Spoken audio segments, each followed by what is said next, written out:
The letter fell from Myrtle Kendrick's fingers and hit the dusty floorboards of the Coldwater Springs stage depot with a sound no louder than a whisper. But inside her chest it landed like a cannon shot. She had read it 3 times already on the long, rattling journey from Amarillo, and still the words refused to arrange themselves into anything that made sense. She picked it up again, smoothing the creases that her white-knuckled grip had pressed into the paper, and read the line that had stolen all the air from her lungs. "Miss Kendrick, or Mrs. Harrow, I suppose I should say now, I write to inform you that Levi McCrae has been building on your account since the spring of 1878. He never spent it. He never touched a single dollar. He said the money was not his to keep, and he has been waiting for you to come and collect what belongs to you. I thought you ought to know before you arrived, because the man looks like he might break in too if he has to say it to your face." The letter was from Clara Finch, who ran the post office in Coldwater Springs and apparently had no qualms about inserting herself into other people's private business. Myrtle both resented it and felt profoundly grateful for it, because nothing in the world could have prepared her to walk into Levi McCrae's life after 9 years and discover that he had been holding her kindness like a wound that refused to close. She had come to repay a debt. That was all. That was the clean, simple story she had told herself across 700 miles of hard travel, through the grief that still clung to her like trail dust, through the loneliness that had followed her husband Walter Harrow into his grave, and then back out again to haunt the living. She had come to repay the man who had once, in the worst winter of her life, given her enough money to survive. She would hand him the cash, shake his hand, say thank you in a way that was long overdue, and then she would figure out what came next in a life that had recently had all of its future scraped out of it. Simple, clean, easy. But she stood now in the October light outside the stage depot in Coldwater Springs, Texas, in the year 1887, watching a man come out of the livery stable across the street with a horse's bridle looped over his shoulder, and nothing about any of it was simple or clean or easy at all. She recognized Levi McCrae the way you recognize a place in a dream. He was taller than she had remembered, or maybe she had simply compressed him in the way that memory always compressed the things that mattered too much. His dark hair was longer now, curling slightly at the collar of his weathered canvas work coat, and there was a seriousness about the set of his jaw that had not been there when he was 24.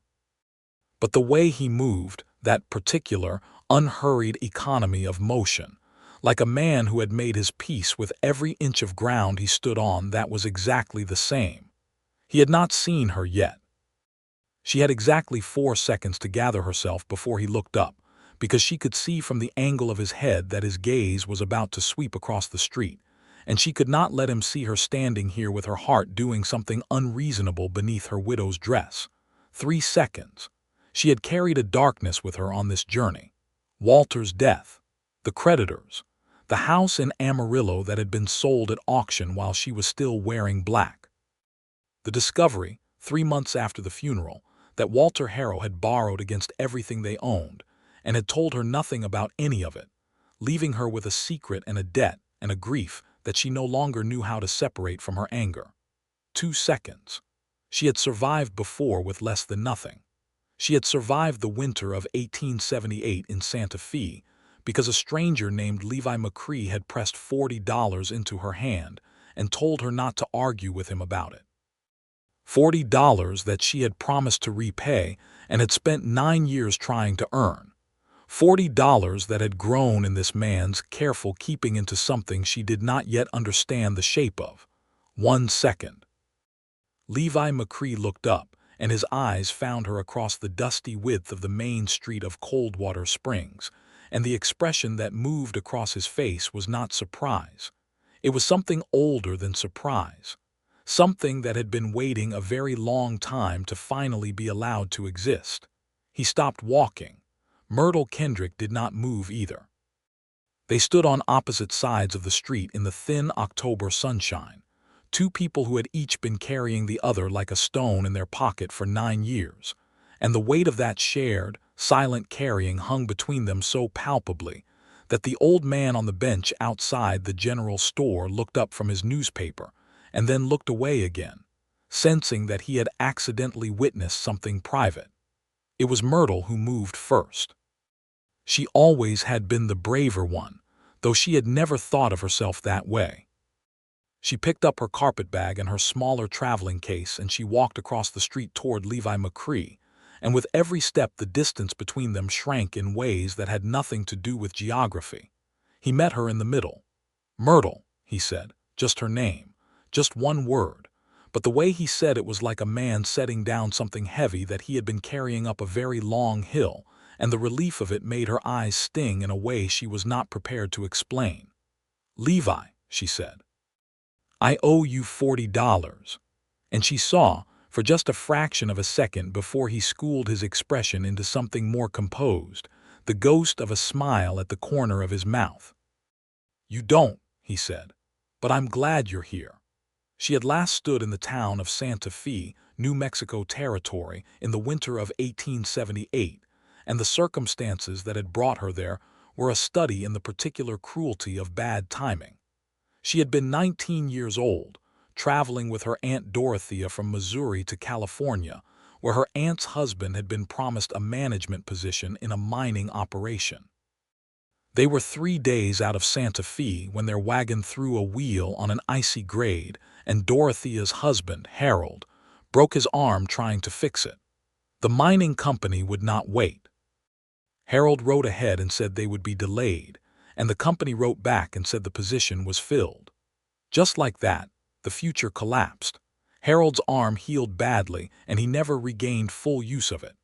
Dorothea, who had spent her entire life deferring to her husband's plans, found herself in the brutal position of being a woman in the West with no income, a disabled husband, and a 19-year-old niece she had promised to deliver safely to California. They had limped back to Santa Fe and taken a room at a boarding house run by a widow named Mrs. Cortez, and the money ran out with terrifying speed. Myrtle had done everything she could think of. She had taken in sewing and mending. She had helped Mrs. Cortez with the cooking in exchange for reduced rent. She had written to every person in Missouri she could think of who might send something, and received back warm letters of sympathy and exactly no money. Harold drank too much and felt sorry for himself, which was understandable and also completely useless. The winter of 1878 in Santa Fe was one of the coldest on record. The Rio Grande froze at the edges. Firewood tripled in price. Myrtle had stood in the market square on a Tuesday morning in December with $3.40 in her purse, and the knowledge that Mrs. Cortez could not carry them past Friday without payment, and the cold had been so absolute and so indifferent that she had felt, for the first time in her life, genuinely afraid of what came next. That was when she had dropped her purse. It was such a small, stupid thing. She had been transferring her coins to count them more carefully, thinking she might have miscounted and there might be more, and her frozen fingers had failed her, and the purse had fallen, and the coins had scattered across the frozen cobblestones in every direction, rolling under market stalls and into the gaps between the stones, and she had gotten down on her knees on the ice and started collecting them with a kind of desperate, methodical focus that required all of her attention, because if she thought about anything else at all, she was going to start crying in the public square, and she was not going to do that. A pair of boots had appeared beside her. "Let me help you with those," a voice had said. She had looked up at a young man with dark eyes and a careful expression, crouched down beside her on the frozen cobblestones, picking up her coins with the same methodical attention she was applying. He had found 3 dimes that had rolled under the adjacent vegetable stall. He had given them back to her without comment.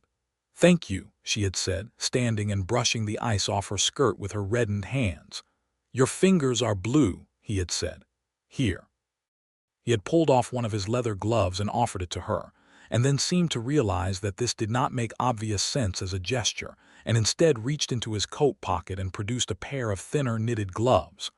"I've got these too. Please take them." She had put on the knitted gloves, which were slightly too large but blissfully warm, and had said thank you again in a voice that was steadier than she felt. "My name's Levi McCrae," he had said. "I've got a freight route, Santa Fe to Albuquerque. I'm passing through for 2 days before I ride back out." "Myrtle Kendrick," she had said. "I'm staying at Mrs. Cortez's." He had nodded. He had looked at her for a moment with those dark eyes and then looked away at the market, and she had sensed in him the same kind of assessment she was performing in herself, the reading of a situation, the calculation of options. "Are you all right?" he had asked, and I mean that genuinely, not as a pleasantry. She had opened her mouth to say yes, of course, perfectly fine, because that was what you said, and instead she had said, no, not particularly. He had listened. She did not know why she told him, perhaps because he was a stranger and therefore safe, or perhaps because the pressure of keeping it contained had simply reached its limit in the cold air of that market square. She told him about her aunt and Harold and the broken wheel and the mining job and the money running out, and he listened with his hands in his pockets and his eyes on her face with an attention that felt rare and slightly startling, the kind of attention that was actually absorbing what you said rather than just waiting for its own turn to speak. When she finished, he was quiet for a moment. Then he said, "I can give you $40. "I'm not taking charity," she had said immediately. "I didn't offer charity," he said. "I offered you $40, which is a loan, and I expect you to pay it back when you're able. I'm not giving it to you, I'm lending it to you, and you can think whatever you like about the distinction, but it matters to me, so please let's keep it that the way." She had stared at him. "Why?" she had asked. "Because you need it," he said with the simplicity of a man who found the question slightly unnecessary. "And because I have it, and because that seems like sufficient reason to me." She had taken the $40. She had written his name and the amount in the small notebook she kept in her coat pocket. She had told him she would pay it back, and she had meant it with every fiber of her being, and he had said he knew she would, and the certainty in his voice had made something ache in her chest in a way she had not examined too closely until much later in life. 3 days later, he had ridden back out on his freight route, and she had not seen him again. She had paid the money to Mrs. Cortez. She had gotten through the winter. In the spring, Harold's arm had healed enough that he could work a limited schedule, and Dorothea had taken a position teaching the children of a wealthy Albuquerque family, and gradually, painfully, they had climbed back to something approaching stability. Myrtle had gotten herself to California by the summer of 1879, working as a seamstress, and there she had met Walter Harrow, who was charming and ambitious and had a way of making everything seem possible, and she had married him in 1880 and spent 7 years believing in the future he kept promising until the night he died of a fever and left her with the full weight of everything he had hidden. She had never forgotten Levi McCrae. She had thought of him every time. The $40 felt like a weight instead of a gift. She had thought of him with something that was complicated and warm and a little sad, the way you think about moments that slipped through your fingers before you understood what they were. She had tried twice to find him. In 1882, she had written to the Santa Fe freight office and been told he had moved his operation to Texas. In 1884, she had written to a freight office in Dallas, and the letter had come back unopened. And then life had swallowed her whole again. Walter's ambitions and Walter's debts and Walter's secrets, and the search had gone quiet. And then Clara Finch's letter had arrived in Amarillo in August of 1887, addressed to the woman who helped a freighter named McCrae get through a bad winter. And it had found Myrtle because Clara Finch was apparently the most determined postmistress in the state of Texas and had tracked her through 3 forwarding addresses and 1 name change. The letter had said, "Come to Coldwater Springs. He is here. He has been waiting." Now Myrtle sat across from Levi McCrae in the small dining room of the Coldwater Springs Hotel, with a cup of coffee warming her hands and the letter from Clara Finch lying on the table between them like a small, folded confession. and she found that she could not look directly at him for more than a few seconds at a time without feeling as though she was staring at something she had been told she was not allowed to want. "Clara told you," he said. "It was not an accusation." "Clara told me," she agreed. "She has a rather flexible definition of privacy." "She means well," he said, with the tolerance of a man who had long since made his peace with Clara Finch's methods. "What did she mean by building on your account?" Myrtle asked, because the direct question was the only way through this, and she had always been a woman who preferred the direct route even when it was the more terrifying one. He wrapped both hands around his own coffee cup and looked at them for a moment. "The $40, he said. "I kept it in a separate account at the bank here, added to it over the years when I had a good season. Interest, in a sense. I always figured you'd come back for it when you were ready, and I wanted to make sure it was worth the journey." Myrtle set her coffee down very carefully. "Levi," she said, "that is the most extraordinary thing anyone has ever done for me." "It's just money," he said. "It is not just money, and you know it." He looked up from his coffee cup, and the steadiness in his dark eyes was so familiar it was disorienting, as though 9 years had not passed at all and they were still standing in the market square in Santa Fe with her coins scattered across the ice. "No," he said quietly, "it's not just money." She looked at the letter, then back at him. "How much is in the account?" $212, he said, "the 40 back plus the rest." She thought about Walter's debts. She thought about the house sold at auction. She thought about the particular indignity of having to accept that your husband's charming face and big plans had been, in the end, a kind of slow betrayal. "That is significantly more than $40, she said. "You're significantly more than $40, he said, and then seemed to surprise himself, and she watched him recalibrate with a slight tension in his jaw that made her want inexplicably to reach across the table and touch his hand. She did not. "I'm a widow," she said. "Just so we're both clear about where things stand." "I know," he said. "Clara told me that too in an earlier letter. I'm sorry about your husband."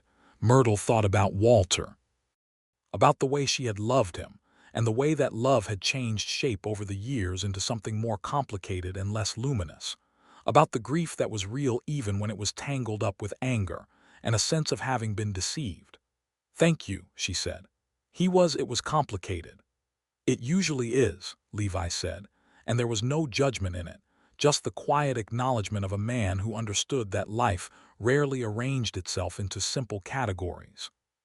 She asked him about his life, and he told her, and she found herself leaning forward incrementally as she listened. He had built a freight and supply operation out of very little. He had started with 1 wagon and 1 route, and the kind of stubbornness that the West seemed to grow in the people who stayed. By 1882, he had 3 wagons. By 1885, he had expanded into a small ranch on the edge of Coldwater Springs, breeding working horses that he sold to other freighters and to the cavalry. He had 8 full-time employees now, and a reputation that extended to Amarillo and El Paso.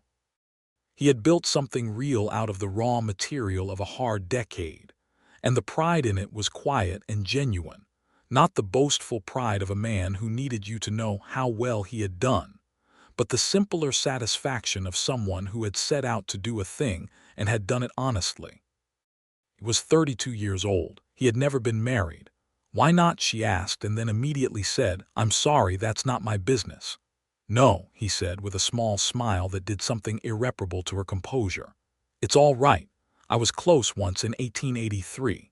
Woman named Charlotte Avery. We were engaged for about 6 months, but she wanted to go back east and I couldn't make myself want to go with her, and I realized that meant something about how I felt, so we ended it. She's married to a lawyer in Philadelphia now, I think." "Are you lonely?" Myrtle asked, and the question was out before she could stop it, raw and unguarded, and she felt the heat of embarrassment rise in her face. He looked at her for a long moment. "Yes," he said simply. The word sat between them in the small dining room with its oil lamp and its checked tablecloth and the distant sound of horses in the street outside, and it was one of the most honest things Myrtle Kendrick had heard in a very long time. She was lonely too. She had been lonely inside her marriage in ways she had not allowed herself to fully acknowledge until Walter was gone, and the silence of the house had finally told her the truth about what had been missing. She was lonely now, traveling with her carpetbag and her grief and her determination to square a debt, arriving in a town she had never been to and sitting across from a man who felt, inexplicably and inconveniently, like home. She stayed. She had told herself she would stay 2 days at most, collect what Levi was holding for her, thank him properly, and move on to whatever came next. She had a sister in Kansas City who had offered her a room. She had her sewing skills and her determination and the $212 that would not be sitting in a bank account much longer if she had anything to say about it. But she stayed 3 days, then 4. On the second morning, Levi took her out to see his ranch. It sat about 2 miles east of town on a stretch of rolling grassland where the sky was enormous and blue, and the October light had a quality of particular golden sadness that Myrtle associated with the end of beautiful things. The ranch house was modest but well-made, built from good cedar timber with a stone chimney and a covered porch that ran the length of the front. There was a large barn, clean and organized, and several paddocks where horses moved with the alert, liquid grace of animals that were well kept and knew it. "You built all this yourself?" she asked, standing at the paddock fence watching a bay mare move in a slow circle. "With help," he said, standing beside her with his forearms resting on the fence rail, close enough that she was acutely aware of the warm solidity of him. "Had a crew of 4 for the construction. 2 of them stayed on as ranch hands. You'll meet Pete and Diego at supper tonight if you're willing to stay for it." She should have said she needed to get back to the hotel. "I'd like that," she said instead. He showed her the horses, explained bloodlines and temperaments with an affection that was quiet and specific, the love of a man who genuinely liked the animals he worked with. She asked questions, and he answered them without ever making her feel that her curiosity was an imposition. He had a red roan stallion he called August that he was particularly proud of, a young horse with an extravagant stride and an opinionated personality. "He's difficult," Levi said. "He knows he's magnificent," Myrtle said, and August chose this moment to toss his head and blow out a breath of self-satisfied steam.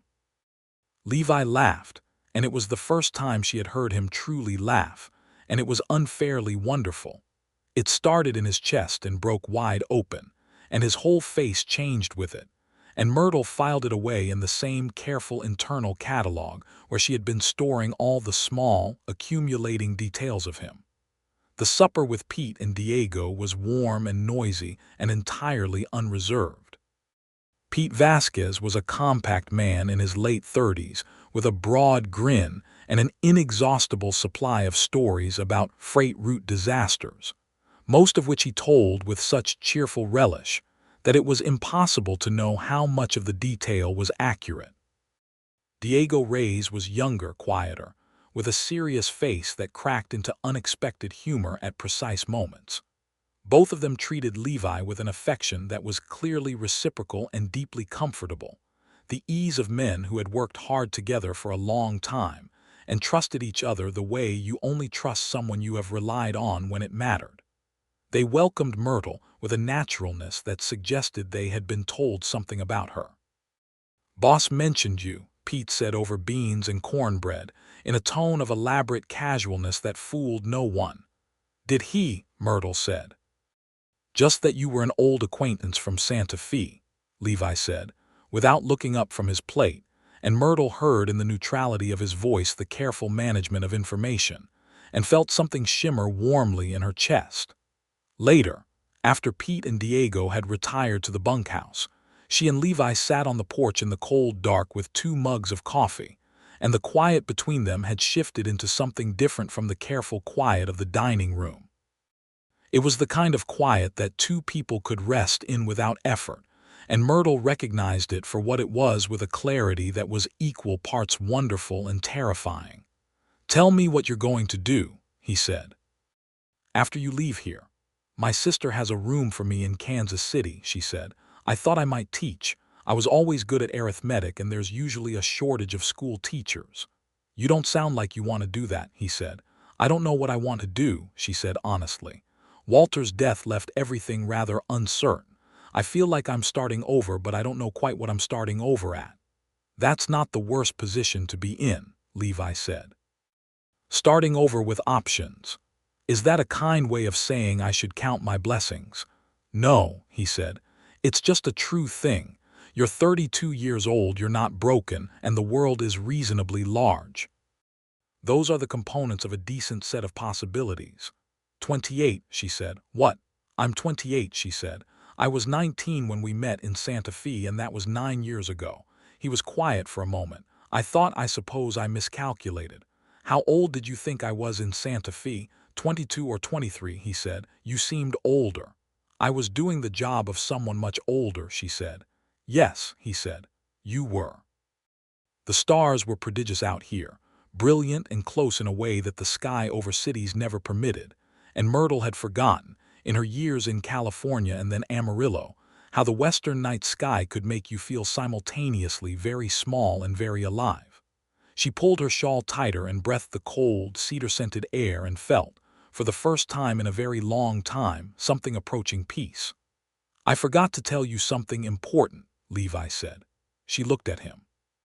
In the lamplight from the window, his face was half in shadow, and the set of his jaw had that careful quality again, the quality of a man choosing his words with real attention.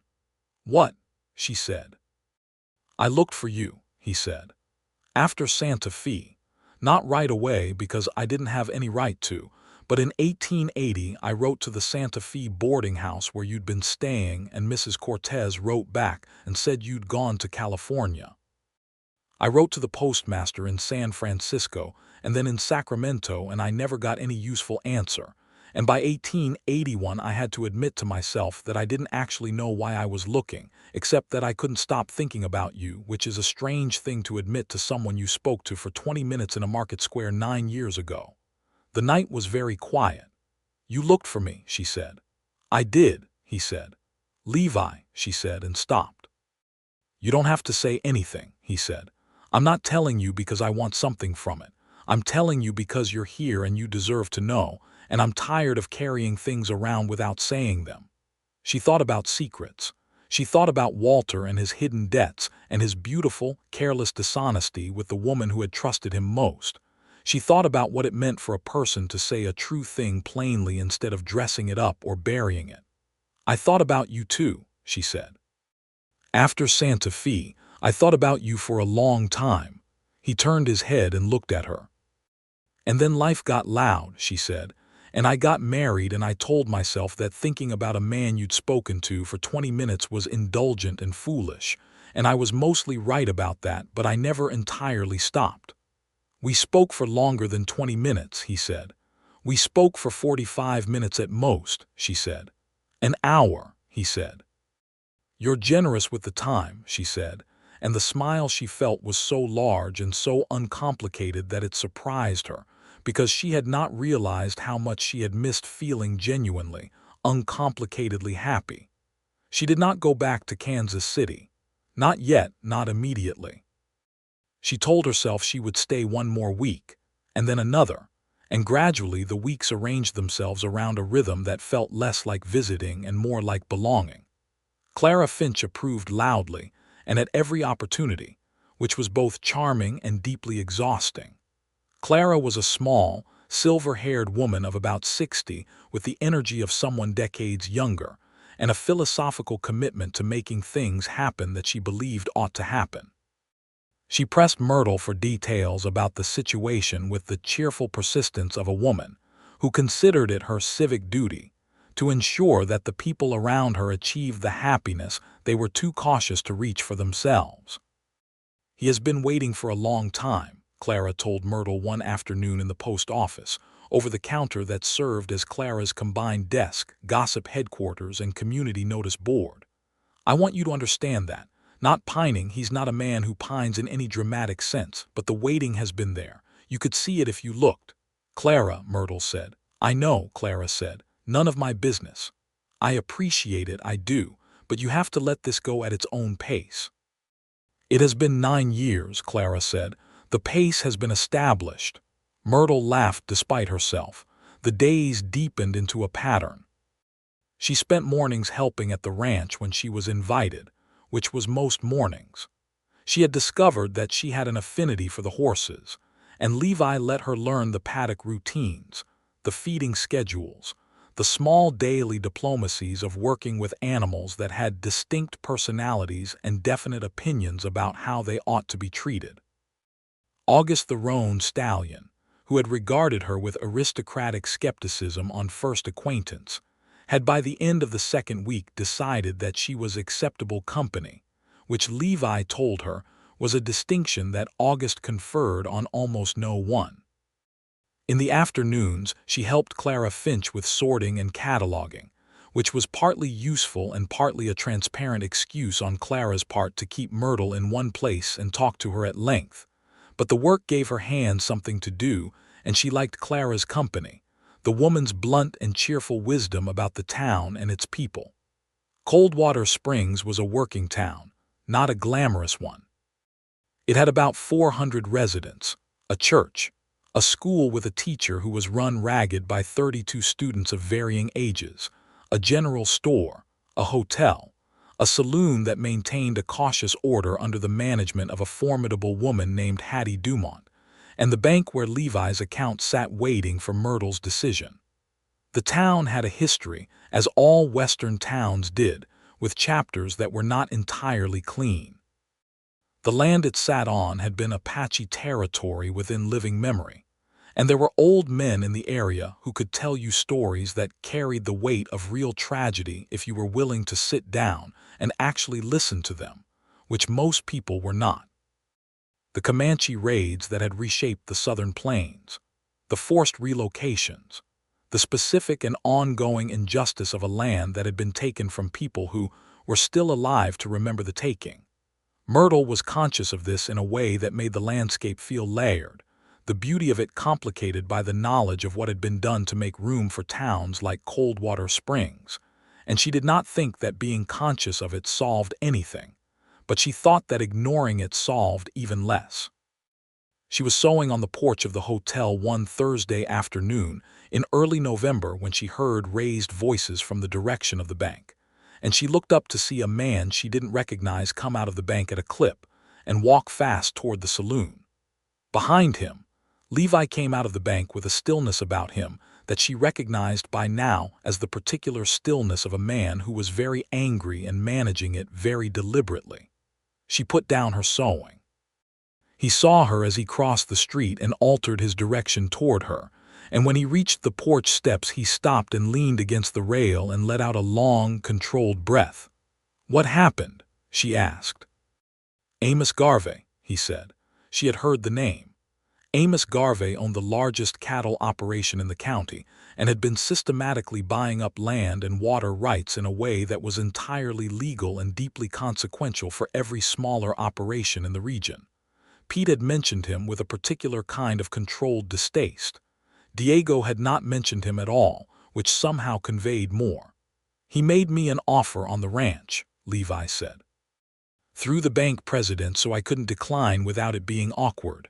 "What kind of offer?" "Below market, significantly below market."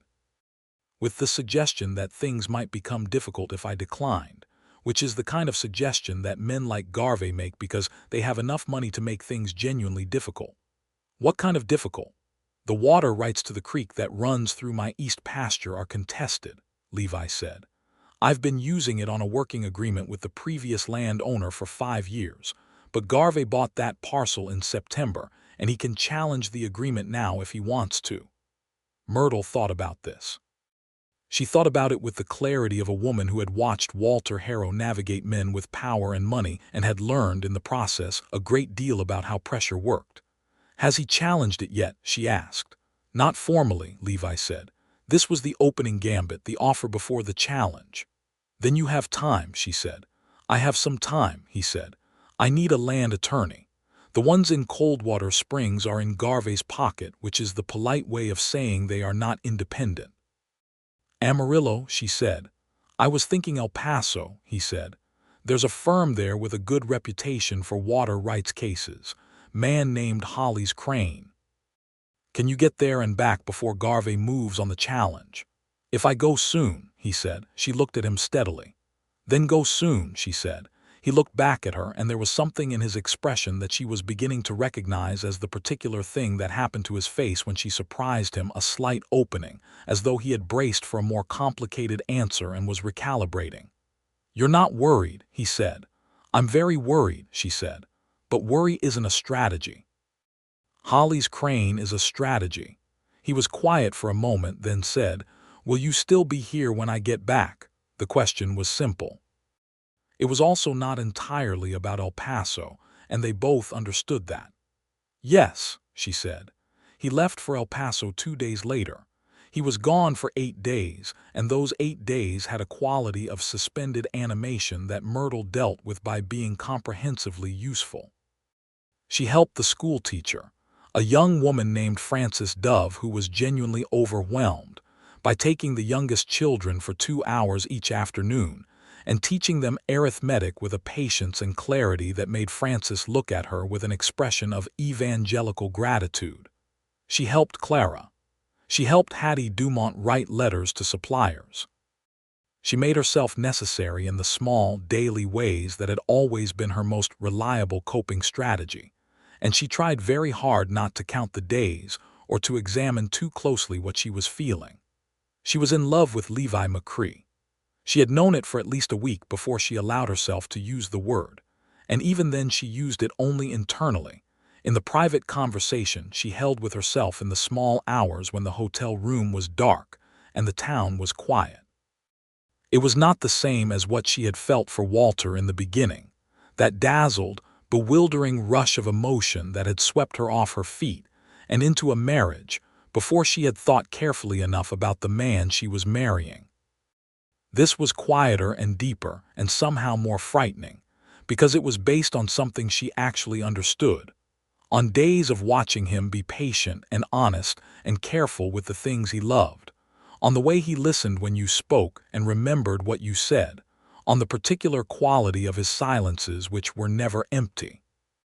She was also acutely aware that she was a recent widow with complicated circumstances and no fixed home, and that the timing of everything was less than ideal, and that there were 100 ways this could go wrong, and that she had been wrong about love before.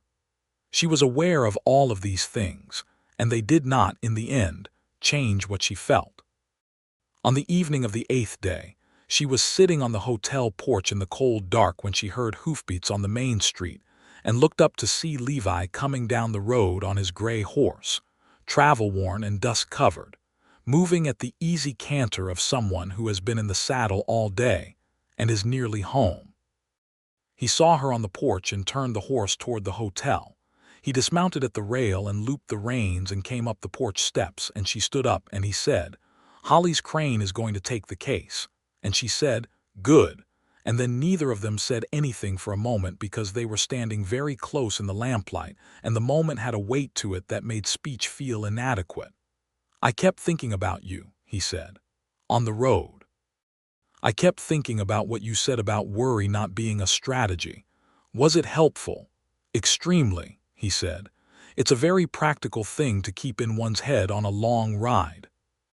She laughed softly and he smiled, and she said, "I'm glad you're back," with a directness that surprised her a little, the openness of it, the willingness to say the simple, true thing.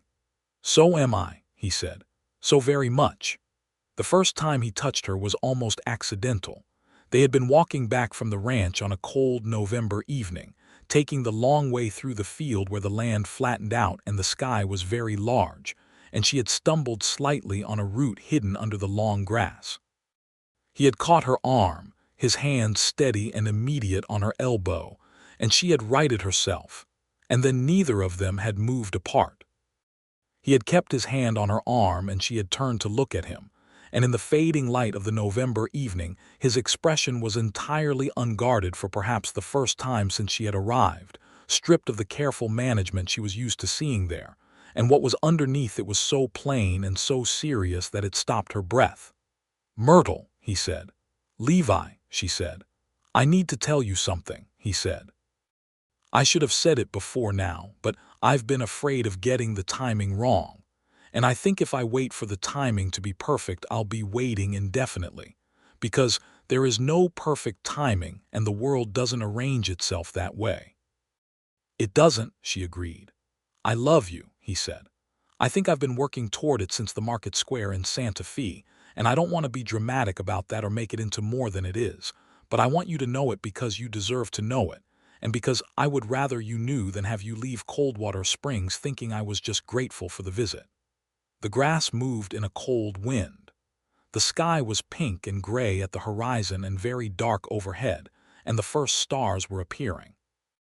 Myrtle Kendrick looked at Levi McCrae in the fading light of a November evening in Texas, and she felt something large and complicated and entirely certain settle into its right place inside her, the way a door settles into its frame when you finally find the right way to close it. "I love you too," she said. "I have been working up to saying it for several weeks, and you have beaten me to it, which is perhaps fitting." He looked at her steadily for a moment, as though making sure he had heard correctly. Then he said softly, "May I?" She stepped toward him by way of answer, and he cupped her face in both his hands, his thumbs tracing her cheekbones with a gentleness that was nothing like desperation and everything like intention, and he kissed her. It was not a tentative kiss. It was the kiss of a man who had made a decision and was not equivocating about it, and it was everything that 9 years of waiting on both their parts, in their different ways, deserved. She put her hands against his chest and felt his heart under them and kissed him back, and the cold November air was all around them and entirely irrelevant. When they drew back, he rested his forehead against hers, and they stood there for a moment in the grass with the stars appearing above them, and she was aware of feeling in a way she had not felt in a very long time, completely present, not managing what came next, not calculating options, just here in this field with this man. "What do we do now?" she asked. "I don't want to rush anything," he said. "You've had a hard year and you deserve time to breathe and to know your own mind, but I want you to stay. Not just for a visit, I want you to be here." She thought about Kansas City and her sister's spare room. She thought about teaching arithmetic to other people's children in a school far away from this particular sky. "I want to stay," she said, "but there are things we need to sort out. The money in the bank account, for one." "That's yours," he said. "It was always yours." "Then I want to use some of it to help with the water rights case," she said. "I have a contribution to make to this, Levi, and I won't be a passenger in my own life, so please don't make that difficult for me." He looked at her, and the corner of his mouth moved in the way she had come to love. "I wouldn't dream of it," he said. The water rights case proceeded through November and into December. Hollis Crane was a precise and unflappable man who turned out to know rather a great deal about the particular ways that Amos Garvey operated throughout the region, and had been looking for the right case to establish some useful precedent. He communicated by letter and occasional telegram with great clarity and impressive speed, and Levi's working agreement on the East Pasture Creek turned out to be better documented than either of them had expected. Pete Vasquez had kept meticulous records of the arrangement over 5 years that Hollis Crane described, in a letter that was otherwise entirely professional, as a gift. Garvey challenged the water rights in December. Crane responded with a counterfiling that laid out the terms of the working agreement in surgical detail, and cited 3 previous cases in Texas territory law. The bank president, who had been one of Garvey's reliable instruments in this affair, received a visit from Hollis Crane in person in early January that changed the character of his cooperation appreciably. The case was resolved in Levi's favor in February of 1888. It was not a dramatic resolution. There was no courtroom confrontation, no public reckoning, just a filing at the county courthouse, and a letter from Crane that said, in measured language, that Garvey had withdrawn his challenge and the working agreement was now formally documented and protected. Garvey himself never spoke about it. He moved his attention to other properties, other strategies, which was not justice exactly, but was the kind of satisfactory containment that the law sometimes managed when you were fortunate enough to have the right attorney and the right documents. Pete and Diego celebrated in a way that involved the saloon and considerable noise, which Levi allowed with good grace and a degree of participation. Myrtle sat in the ranch kitchen that evening, while Levi was out managing the celebration, and wrote 2 letters. One was to her sister in Kansas City, explaining that her plans had changed. The other was to a firm in Amarillo that she had heard was looking for an experienced seamstress and had enough work to require someone reliable. She was not ready to depend entirely on anyone else's resources, even someone she loved, and she had practical skills and the determination to use them. Levi came home to find her at the kitchen table with her letters and her lamp, and he sat down across from her and looked at her with an expression that had happiness in it, and she thought that there were few things in the world she wanted to look at more than that particular expression on that particular face. "They nearly started a fight at Hattie's," he said, "Pete and Diego, with each other, not with anyone else, over who deserved more credit for the documentation." "Who did deserve more credit?" she asked. "Pete kept the records," Levi said. "Diego reminded us the records existed. It's fairly evenly distributed." "Then the fight was unnecessary," she said. "Most fights are," he said. He looked at her letters. "Writing to your sister." "Yes," she said. "And to a dressmaking firm in Amarillo. I should like to have some employment of my own when I'm established here. If I'm to be established here," she added, conscious that they had not yet spoken formally about the shape of things. He was quiet for a moment. "There's something I want to ask you," he said.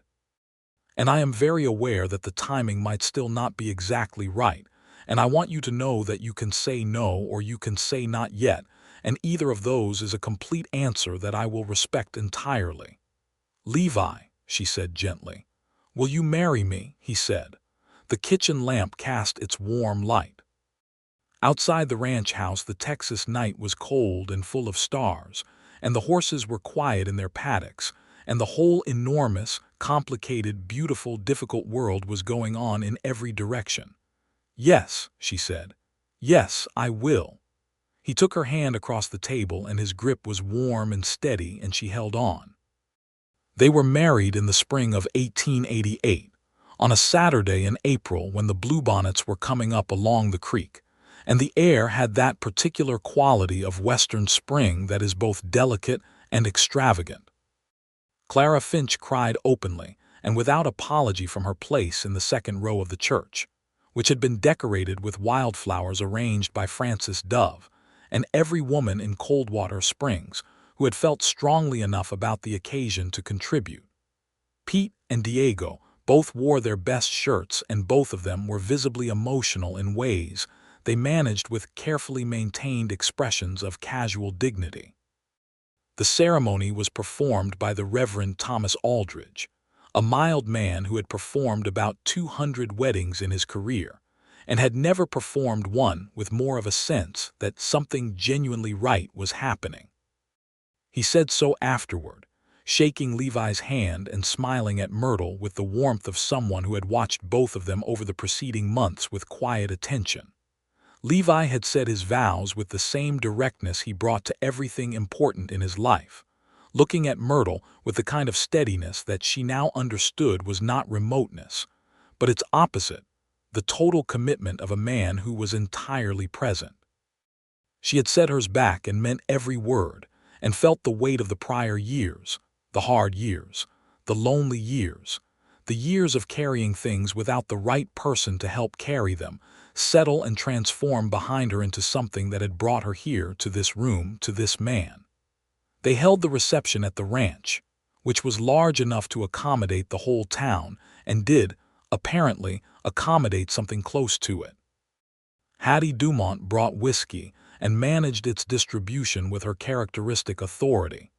Clara Finch gave a speech that was technically too long and actually perfect. Pete told a story about a freight route disaster in 1883 that seemed to have been building toward a point about Levi's character, and may or may not have arrived at one. Diego danced with 3 women in succession, with a seriousness that suggested he took dancing as seriously as he took the documentation of water rights agreements. Myrtle danced with her husband. She had not danced since before Walter's illness. She had been afraid, in a way she hadn't articulated, that dancing would feel like something it was no longer her right to feel: lightness, pleasure, the bodily fact of being happy. But Levi took her hand on the cleared space in front of the barn in the April evening, and they danced to the fiddle music that Pete's cousin was producing with impressive skill, and there was nothing guilty about it, nothing illicit. Just joy, clean and legitimate, the kind you had earned by surviving the things you had survived. "You're light on your feet," he said, which made her laugh. "I had excellent instruction in California," she said. There was a woman named Mrs. Huang who gave dancing lessons in the parlor of the boarding house. She was very particular about footwork. "Then I owe Mrs. Huang a considerable debt," he said. They did not take a long journey for a wedding trip, because the ranch needed attention and the horses needed management. But Levi had arranged for Pete and Diego to handle things for 3 days, and they rode out to a place he knew on the hill country edge of the county, where there was a spring and a stand of live oak trees, and a view of the country that went on forever in every direction. He had set up a camp with a canvas tent, and a good fire ring and more comfort than you might expect from a man who had arranged it himself without assistance. They spent 3 days there in the April warmth. They talked and cooked over the fire and walked in the hills and slept well, and it was the kind of honeymoon that suited them, quiet and purposeful and rich with the pleasure of being 2 people who actually liked each other's company, and were not yet tired of learning the small facts of each other's private selves. He was a light sleeper and a very early riser. She was neither. He could cook 3 things well and everything else poorly. She could cook most things acceptably and a few things remarkably. He had strong feelings about horses and mild feelings about everything else. She had strong feelings about honesty and was working, carefully, on not having quite as strong feelings about other people's dishonesty, which was a process. She told him, on the second night by the fire, about Walter. Not the charming version or the tragic version, but the full version, with the debts and the secrets and the particular way she had felt on the day she understood how completely she had been kept in the dark about her own life. She had not told anyone the full version before. She told it now, and he listened with his dark eyes on the fire and his hands quiet in his lap, and when she finished he said, "That was a real betrayal. You don't have to call it anything softer than that to be fair to him. He wasn't a bad man," she said. "He was a weak one." "Those aren't mutually exclusive," Levi said, "but you're right that they're different. I need you to know," she said, "that I will not accept being kept in the dark about anything, about money, about decisions, about what's true. I understand that marriage requires trust and I am willing to give mine, but not blindly. Not again." "Myrtle," he said, "the day I keep something from you is the day I stop being worth your trust, and I don't intend for that day to arrive." She believed him. Not naively. She had learned too much about the gap between what people intended and what they did to be naive about it. She believed him because of the specific evidence of who he was, the years of documented behavior, the account in the bank that he had kept separate and untouched because it was hers, and he had known it was hers, and that was simply what you did with things that were not yours. The kind of honesty that was not performed but structural. They came back to Coldwater Springs on a Thursday morning, and the ranch was exactly as they had left it, Pete and Diego having risen to the occasion with the ease of men who were, in practice, largely running things anyway. August the roan stallion greeted Myrtle by pressing his large, warm nose against her shoulder and breathing on her neck, which she accepted with affection, and Levi observed with what appeared to be something in the neighborhood of fond jealousy. The summer of 1888 was busy and good. The Amarillo dressmaking firm wrote back, and Myrtle arranged a correspondence commission, making patterns and doing fine work that she sent up by mail on a twice-monthly schedule. It was not the most lucrative arrangement in the world, but it was hers, independent and reliable, and the satisfaction of it was distinct from the satisfaction of the ranch work, the pleasure of making something precise with her hands alone. She also continued helping Frances Dove at the school, initially informally and then, by August, as an official part-time teacher of arithmetic and reading for the younger students, a position that paid a small salary that Myrtle added to her own carefully maintained account. Levi watched this dual enterprise with undisguised admiration and no attempt to dissuade her from any of it, and she loved him for it in the specific way that you love someone who understands without explanation why you need to keep your own footing. In late summer, Myrtle discovered she was expecting a child.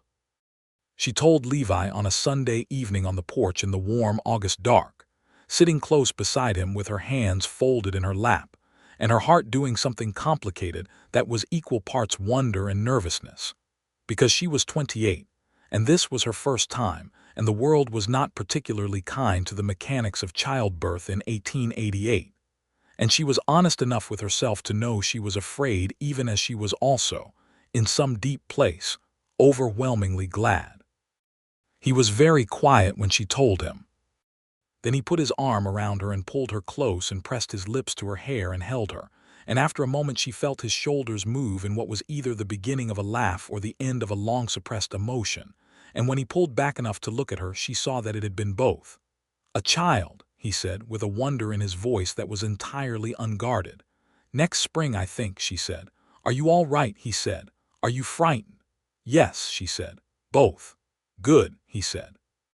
"Because so am I, and it would be very lonely to be frightened alone." She put her head against his shoulder. "We're not very good at being alone anymore," she observed. "No," he said. "Thank God." Clara Finch, upon being told the news the following morning, produced an expression of such profound and immediate satisfaction that it was clear she had been actively contributing to this outcome through the force of her expectations. "I told Reverend Aldridge in February that there would be a baby by next spring," she said. "He said I was making assumptions. I said I was making observations." "You were doing both," Myrtle said. "Yes," Clara agreed serenely. "I was." Pete and Diego received the news with responses that were characteristic of their personalities. Pete immediately began a complicated story about the birth of his nephew in 1879 that was intended to be reassuring and involved.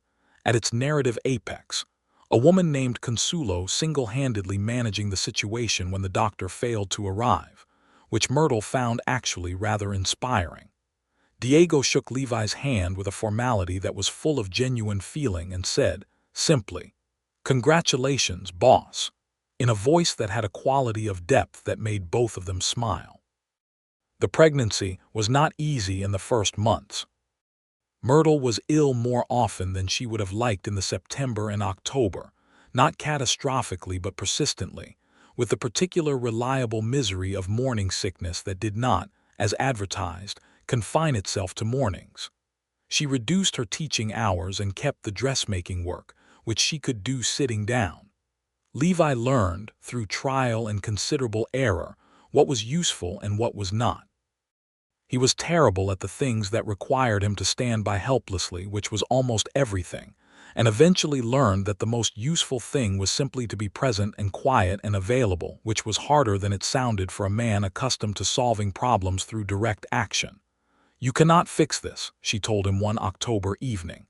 "You can just be here." "Being here feels insufficient," he said. "It isn't," she said. "It is, in fact, considerably more than you know."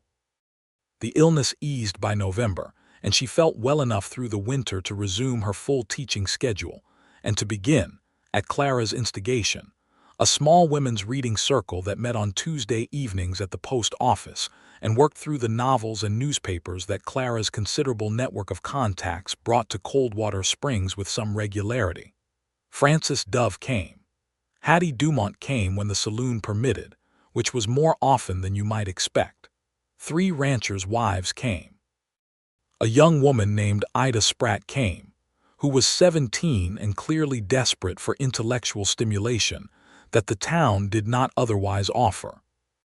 They read and argued and laughed, and Myrtle discovered that this, too, was necessary. The company of women who were willing to say what they actually thought. The spring came early in 1889. The bluebonnets came up along the creek again, and the live oaks began to show new green, and August moved through his paddock with the particular exuberance of a horse who had decided that the season was good. Levi McCrae arrived on the 14th of April, 1889, a Tuesday, born in the ranch house bedroom in the middle of a warm afternoon with the help of the town's doctor, James Hartwell, and Clara Finch, who was there because she had been visiting for supper and decided the timing was such that she should remain. He was a healthy boy with dark eyes like his father and a determined quality to his crying that suggested, Levi said, that he had strong opinions and intended to express them, which was not an unfamiliar characteristic in the McCrae household. Myrtle held her son in the afternoon light of the bedroom and felt the world rearrange itself around this new, small, furious presence. And she thought about the winter of 1878 in Santa Fe and the frozen market square and the $40 and the knitted gloves. And she thought about all the years in between, the long road of them. And she felt with great clarity that everything that had been, in its complicated and sometimes painful way, the exact route to exactly here. Levi came in from where he had been waiting in the next room with a quality of barely contained emotion that she had only seen on him twice before, the evening in the field in November 1887 and their wedding day. And he sat on the edge of the bed and looked at his son with the expression of a man who has just been shown something that has permanently changed the shape of his understanding of the world. Elias, he said, testing the name. You chose it, she said. My grandfather, he said. Is it all right? I can change. It's perfect, she said. Hello, Levi McCrae. Clara appeared in the doorway, composed her expression from deep happiness into something more managerial, and said, I'll go tell Pete and Diego. Someone will need to manage Pete's enthusiasm. Thank you, Clara, Levi said. Yes, Clara said with great dignity. You are welcome. She closed the door behind her, and they could hear her footsteps moving through the house and out onto the porch, and then Pete's voice in the yard raised in a shout that was clearly celebratory in intent and carried a certain musical quality. Myrtle laughed carefully because her whole body ached. Levi was still looking at Elias. He has your chin, Myrtle said. He does not, Levi said. He absolutely does, she said. He has your determination, he said. Look at the way he's holding onto your finger. That is not a casual grip. She looked down at her son's hand, small and firm around her finger, and she thought that she could probably sit here for a very long time and be entirely satisfied with the view. The summer of 1889 settled into a new rhythm. Elias was a loud and opinionated and profoundly engaging baby, who seemed to have decided that sleep was something that happened to other people, which created a degree of creative chaos in the ranch household that Pete and Diego navigated with the same adaptability they brought to freight route complications. Pete, in particular, had an apparently natural talent with the baby that surprised everyone, including Pete himself, and was frequently to be found walking Elias around the paddock area on the grounds that the horses were calming, which was perhaps true for the horses. Myrtle returned to teaching in the fall, bringing Elias with her for the morning sessions, which the younger children treated as an educational resource of a kind Francis Dove had not originally planned. Clara Finch knitted Elias more items of clothing than any child of that size could conceivably require, and seemed entirely happy about this. The dressmaking commissions from Amarillo had expanded. By late 1889, the volume of work was such that Myrtle began thinking about what it would mean to bring another woman in to help, which led to a conversation with Ida Spratt, who turned out to have excellent sewing skills and considerably more ambition than Coldwater Springs had thus far given her anywhere to put. By the spring of 1890, they had a small but functioning dressmaking business operating out of the back room of the ranch house, and Myrtle had sent Ida to Amarillo twice with samples and returned each time with more orders. And the enterprise had a quality of genuine momentum that made Myrtle feel, in a very specific and grounded way, like herself. Amos Garvey made one more approach to Levi's land in the summer of 1890, through an intermediary this time, making an offer on the eastern paddock that was higher than the first approach but still transparently below what the land was worth. Hollis Crane was contacted. Crane wrote a letter to Garvey's intermediary that was so precise and so thorough in its legal implications that the matter was dropped within a week. They did not hear from Garvey again in any direct capacity, though his operation continued to expand in other parts of the county, and the problems he created for smaller landowners in the region were ongoing and real. And Myrtle found herself, with Francis Dove and a rancher's wife named Berta Haas, attending several county meetings and making the specific kind of reasoned noise that sometimes, if you were persistent enough, actually changed things. It changed some things, not everything. The county commissioner proved to be more interested in appearances than in substance, which was frustrating but unsurprising. Hollis Crane, meanwhile, had taken 2 other water rights cases in the region and won both of them, and the cumulative effect of this on Garvey's operations was more significant than any single political intervention could have been. The law, used precisely, had a kind of patient power that direct confrontation rarely managed. Levi, who had built his entire life on the proposition that you could do things honestly and still succeed, found this outcome deeply satisfying. "You were right about Crane," Myrtle told him one evening, sitting on the porch in the summer dark with Elias asleep inside, and the stars doing their usual extravagant display above the Texas hill country. "You were right about worry not being a strategy," he said. "I'm right about most things," she said. "You're right about a great many things," he agreed. "Fewer than you believe, but more than most people manage." She threw a dishcloth at him, which she had been bringing in from the drying line, and he caught it without looking up from the saddle leather he was working on, and she felt the warmth of ordinary domestic happiness settle around them like the summer air. In the autumn of 1890, she found, somewhat to her own surprise, that she was expecting again. She told Levi on the porch in October, and his response was quieter this time, not less joyful but deeper, the happiness of a man who had now some sense of what this meant, the weight and the beauty of it. "Are you well?" he asked. "Better than last time so far," she said. "We'll see." "We'll see together," he said. "We always do," she said. The pregnancy was indeed easier than the first.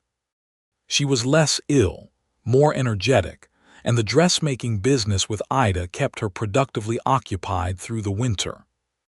Elias, now walking and generating a kind of continuous, affectionate destruction in the ranch house, required a level of attention that was physically demanding but also deeply funny in a way that the two of them dealt with as a team, because there was no other viable approach.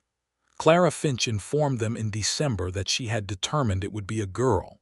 "You cannot determine that," Myrtle told her. "I am nearly always right about these things," Clara said. "You were right about the marriage and the first baby," Myrtle conceded. "But that is coincidence, not prescience." Clara looked at her with the mild patience of someone who found skepticism charming but unnecessary.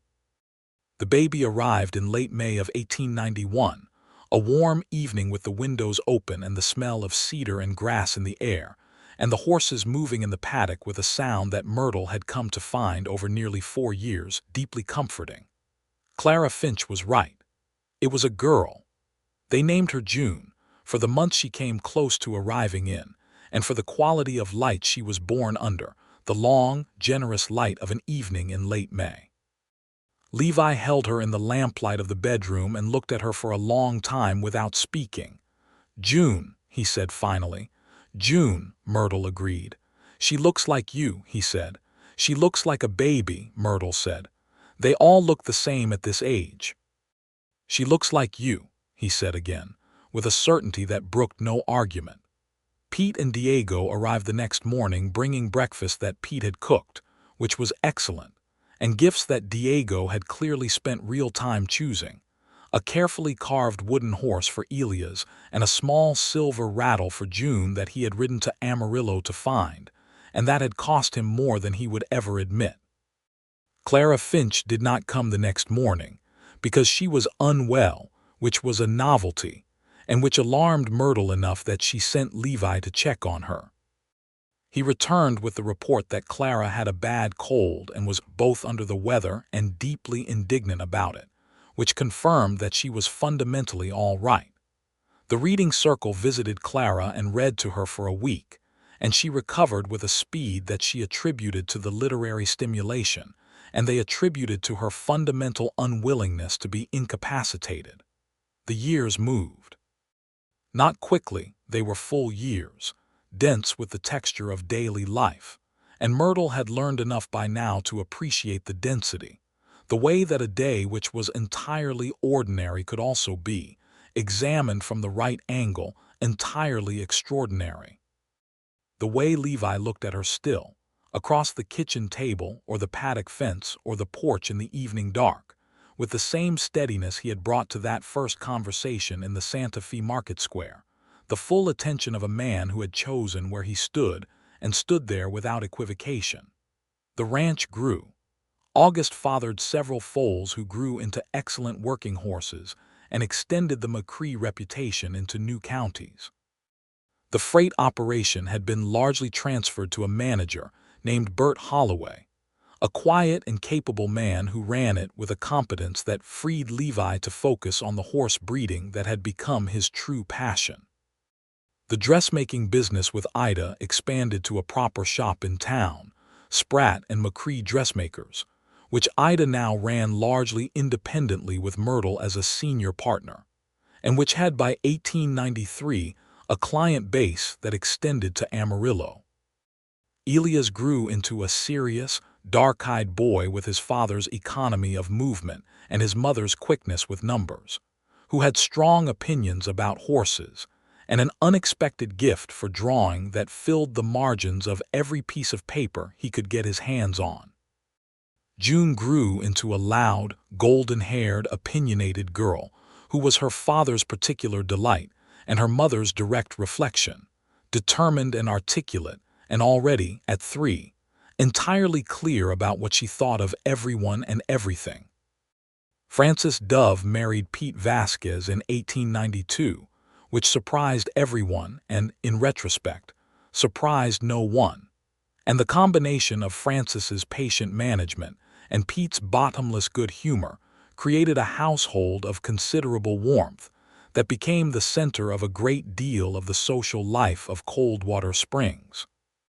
Clara Finch turned 70 in 1893 and celebrated by reorganizing the entire post office filing system and starting a school library with 40 books she had collected over 15 years, which she donated to Frances's successor, a young man named Daniel Webb, who was somewhat overwhelmed by the town's expectations but growing into them. On a warm Saturday in September of 1893, Myrtle sat on the porch of the ranch house in the late afternoon, sewing a dress for a customer in Amarillo, watching Levi work with a young horse in the east paddock, while Elias sat on the fence rail with his drawing notebook, and June chased a very patient barn cat around the yard, and the light was the same October-adjacent golden light that she had first arrived in. The light that had been falling over Coldwater Springs on the afternoon she had stepped off the stage and seen him across the street with his bridle and his unhurried movement, and the weight of what the last 6 years had been, the love and the work and the children and the ordinary. Extraordinary fullness of a life that was genuinely hers settled into her with a clarity so complete it was almost like sound. She put down her sewing. Levi glanced over from the paddock, sensing the shift in her attention, and the look he gave her across the yard was the same look it had always been, the same dark-eyed directness that had picked her out of a crowd in a frozen market square in 1878 and had not looked away since, the look of a man who had found what he was looking for and had the sense and the steadiness to keep it. She held his gaze. He came out of the paddock, latching the gate behind him, and crossed the yard to the porch steps, and she looked up at him from her chair with the warmth of the afternoon sun on her face. "What are you thinking?" he asked. "I came here to return $40, she said. "That was the plan." And instead, he said, she thought about all of it, the debt that had become a gift, the gift that had become an account in a bank that a man had tended for 9 years because some things were simply not his to keep. The return of a kindness that had turned out to be the beginning of everything. "I got rather more than I bargained for," she said.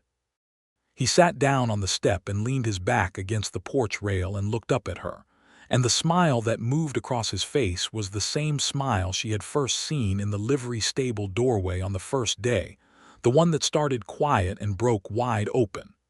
"Same," he said. She reached out and took his hand where it rested on his knee, and he turned it over and held hers, and June shrieked with delight in the yard because she had finally caught the barn cat, and Elias looked up from his notebook and told her not to squeeze it, and the light fell golden and long over the ranch and the paddock and the creek, and the moment was complete. There are debts that cannot be repaid, only transformed. The $40 had become 212, and 212 had become a ranch and a life, and the life had become children and work, and a partnership that was built on the understanding that honesty was not a nicety but a structure, that attention was not passive but active, that love was not a lightning strike but a daily choice made over years. Myrtle Kendrick had arrived in Coldwater Springs to return a kindness done 9 years before, and the man who had done it had not forgotten her, not for a single year of the 9, and this, it turned out, was the thing about a kindness that was truly given without calculation or hidden motive. It did not diminish over time. It gathered. It earned its own interest in the dark and the cold and the long years, and it waited for the moment to pay out, and when it did, it paid out in full. The sun moved west over the Texas hill country, and the horses moved in the paddock, and Levi McCrae held his wife's hand on the porch of the ranch he had built from nothing, and Myrtle McCrae held on in return, and the world was large and flawed and ongoing, and inside the warmth of the life they had made together, there was nothing left unfinished, nothing left unsaid, nothing remaining to be carried alone. They were home.